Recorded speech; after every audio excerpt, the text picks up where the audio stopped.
Okay, here are the rules and responsibilities for the balloon car races. First off, there are 4 stations with 4 lanes at each station, so 16 total cars can be racing at one time. At each station, there needs to be 3 judges. Let's start with the first judge, who is at the starting line. That judge is responsible for each racer lining up correctly. So as you can see from this picture here, the balloon is rather big and is in front. That's not where they have to line up. They don't have to line up behind the balloon. You have to have them line up behind the car. So the actual car has to be behind the starting line, and it's okay to have the balloon go over it because the balloon will deflate by the time it gets to the end, and the person at the end is judging when it crosses the finish lines, and only car crosses the finish line. So you can see some examples here.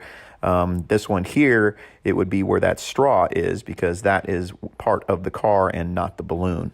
The other important thing to watch here is that not only they're lined up behind the line, but that they don't release it early. So after the start is said, that they don't release it too early because that would be a false start, and you can have one false start and that's okay, and then the second false start, then that counts as a no time because then they're disqualified from that one personal race. They still get 3 total races eventually. Another example of a false start would be if someone was using their hands to push it to start off. That happens sometimes, is they push the car.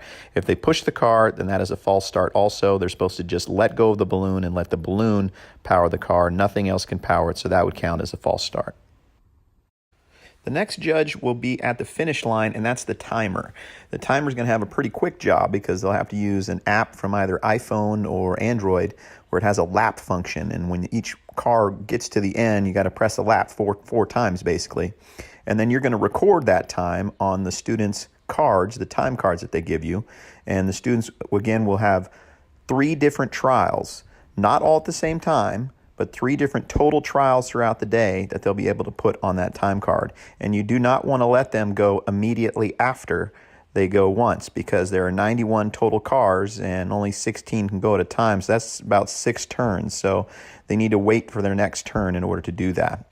The final judge will also be at the finish line, and that is the starter. They will be responsible for saying, "Racers, start your engines, 3, 2, 1, go." And that's when the racers are able to release their cars. So they'll say that every time. The other thing they're responsible for is deciding or figuring out who got first, second, third, and fourth. Because the timer will be really concerned about getting the times. You need another judge to figure out who got first, second, third, and fourth to tell the timer.